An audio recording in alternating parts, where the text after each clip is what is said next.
Welcome back everybody to another tutorial in Railway Empire 2, and in this one we're going to talk about the basics of cargo and goods. So we have two parts here. One part is setting up a simple cargo rail connection between two cities, the very basic level, and but at first I want to explain how exactly goods work. If you have goods, like for example here we have livestock, and in Philadelphia we have a butcher. That means the butchery here, butchery, I guess it's called a meat facility, a meat industry. It will transform the livestock from here into meat, which will then be consumed by people, wherever you send it to. Now, you don't need, for example, in this case here, the need for meat is very low because we only have two cities connected, and if you click on the city, you click on the stock and demand of the city, you see that the demand is 2.4. It has already, this is the demand per month, per week, I don't know, it doesn't matter. That's demand per week. So every week it will use 2.4 livestock. Or times 4 would be 8, 16, like 10 per month. Anyway, and it has already 5.6 in stock. And the fulfillment of demand is 100%. Meaning that the delivery by cart, that's this street here, is enough to fill the demand of Philadelphia right now. So you don't need to build tracks from here to here just to get the livestock. The livestock will be delivered, albeit by cart, on the street, but it will be delivered. Same thing with the wood. For example, in the case of Philadelphia, let's see. Everything that's going to be delivered. We have the livestock, of course. We have the wood, meat, because it's produced here, and cloth as well. Why cloth? Well, let's see. In this case, I guess it would be Washington. There is a street connection from Washington to Philadelphia. So that means it will deliver cloth to Philadelphia and back, which is good because you know that the cities will fill their needs other ways than by track, by rail. But of course the downside is you won't make any money of it.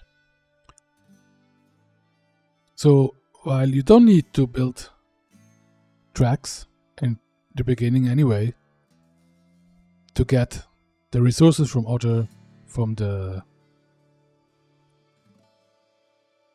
how do we call it? I don't know, from the rural businesses exactly. But if you want to make a profit in between cities with the change of goods, then that is absolutely a thing you should do. So in this case, we have a meat production here in Philadelphia, and we have a cloth production in Washington, D.C. While we don't need to connect those two, if we want to make any money, we should. Keeping in mind that a simple connection from one city to another is probably not that profitable, but eventually you will have more cities added, so you can expand that whole process, which will be profitable. But just for the purpose of the tutorial, make a new rail line from Philadelphia to Washington. We set it to freight. We choose the one we can. One train is enough. You can always add trains. It's easier to add trains than to remove trains, to be honest. So, as you can see here, it shows what products it can load, because they are available to load. it will only load goods that are either produced in the city or stored in a warehouse. Warehouse is later on, so don't care about that for now. It does not allow you to load goods that's coming from elsewhere, not by train, and again, without a warehouse. But again, that's for later. So we simply have Philadelphia and Washington.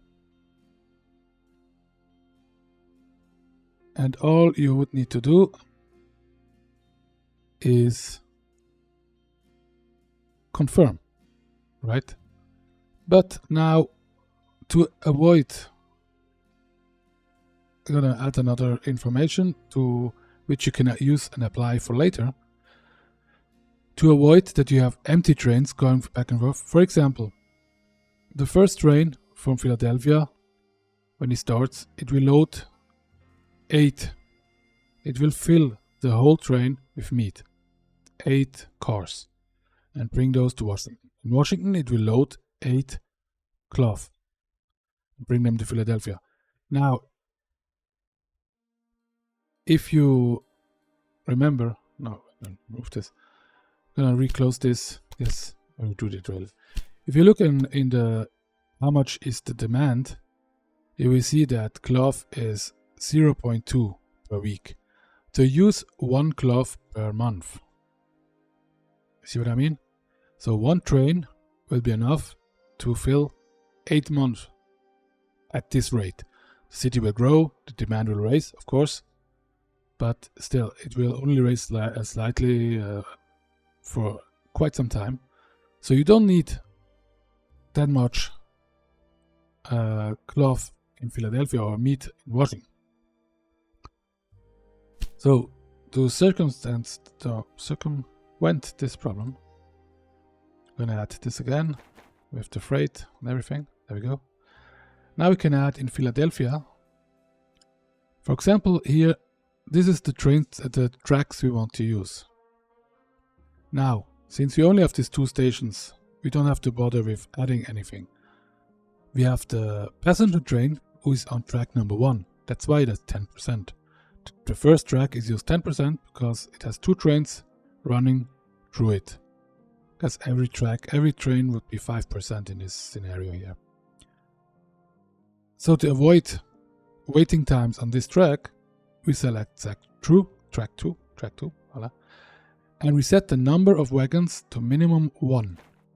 That means it will only leave the station if it has at least 1 load of goods. Otherwise, it will just wait on track 2, which is empty anyway, so that is fine.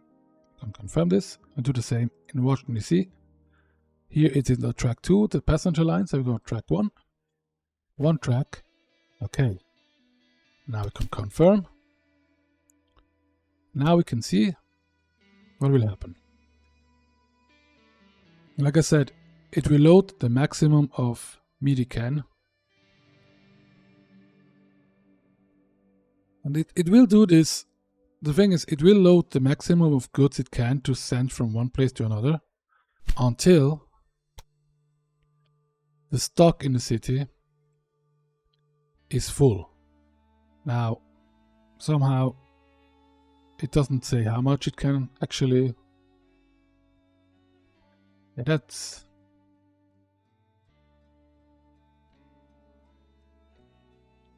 We have to see. At some point, it will say that it is full and it won't produce anything. It won't add anything anymore. As you can see now, we have now 10, so it still has some space. Anyway, as you see now, the train loads cloth and goes back to Philadelphia to deliver those cloth.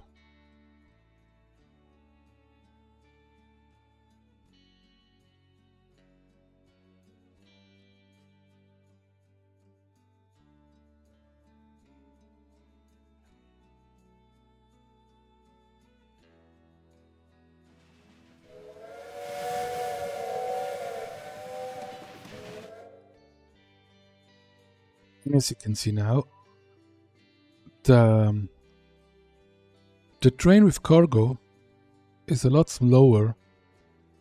Now that's going for the next episode. Okay, so this is the setup for a simple back and forth of goods and the explanation how goods are brought into cities from the rural businesses. Keep in mind that later, of course, you will have to build stations at those rural businesses because the overland, the cart delivery won't be enough to fulfill the demands, especially if you start exporting goods to other cities, more than one city. But for the beginning, you don't need to build stations at rural stations around cities.